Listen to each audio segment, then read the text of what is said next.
Allah, the Exalted, summarizes the creation of the human being in chapter 40 Ghafir, verse 67.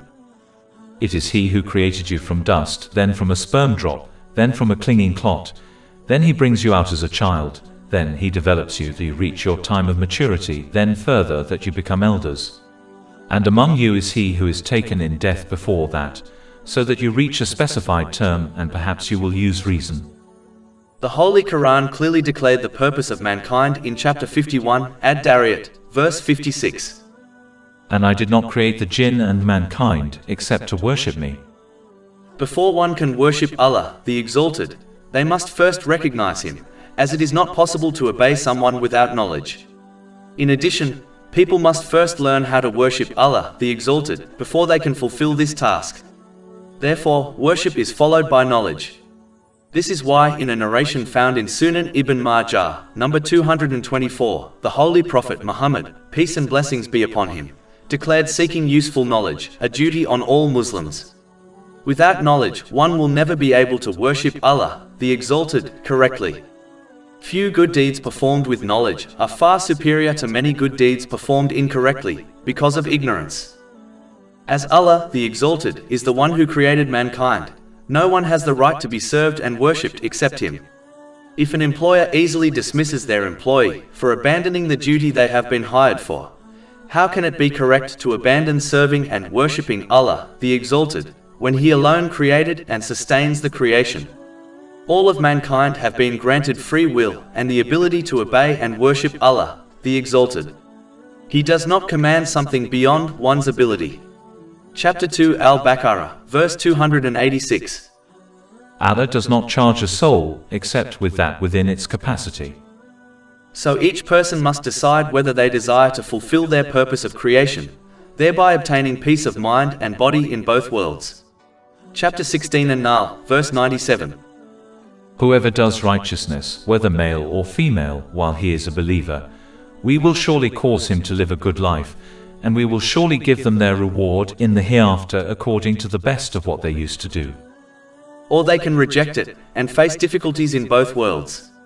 Chapter 20 Taha, verses 124 to 126. And whoever turns away from my remembrance, indeed he will have a depressed, i.e. difficult life, and we will gather, i.e. raise him on the day of resurrection blind. He will say, My Lord, why have you raised me blind while I was once seeing? Allah will say, Thus did our signs come to you, and you forgot, i.e. disregarded them, and thus will you this day be forgotten.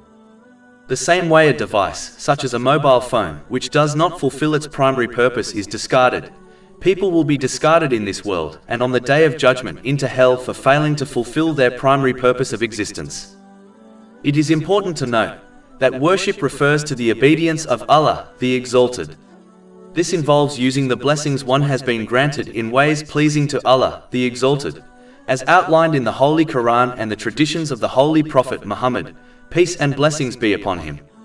This obedience therefore encompasses every part of one's life and body, such as their tongue. It includes a person's duty towards Allah, the Exalted, such as offering the prayer and fulfilling the rights of the creation, such as treating others how one desires to be treated by people. Those who obey Allah, the Exalted, will be given the best rewards, while those who disobey Him will receive the worst punishment in this world and the next. In a divine narration found in Jami' at-Tirmidhi, number 2466, the Holy Prophet Muhammad, peace and blessings be upon him, narrates from Allah, the Exalted, who declares that if one busies themselves in worshipping Him through sincere obedience, He will fill their heart with richness and remove their poverty. But if they turn away from His worship and obedience, Allah, the Exalted, will fill their life with problems and not remove their poverty. It is important to note that Allah, the Exalted, does not need the creation in any way whatsoever. As clearly mentioned in a narration found in Sahih Muslim, number 6572, people only benefit themselves with their good deeds as it raises their ranks. And they only harm themselves with their sins, as they will be held accountable for them. The infinite status of Allah, the Exalted, does not change at all, irrespective of if the entire creation worshipped Him or not. Allah, the Exalted, is the sole creator and sole provider. It is people who are completely and utterly in need of Him. Whoever understands this and sincerely obeys Allah, the Exalted, will fulfill the purpose of their creation and will therefore be granted peace of mind and body in both worlds.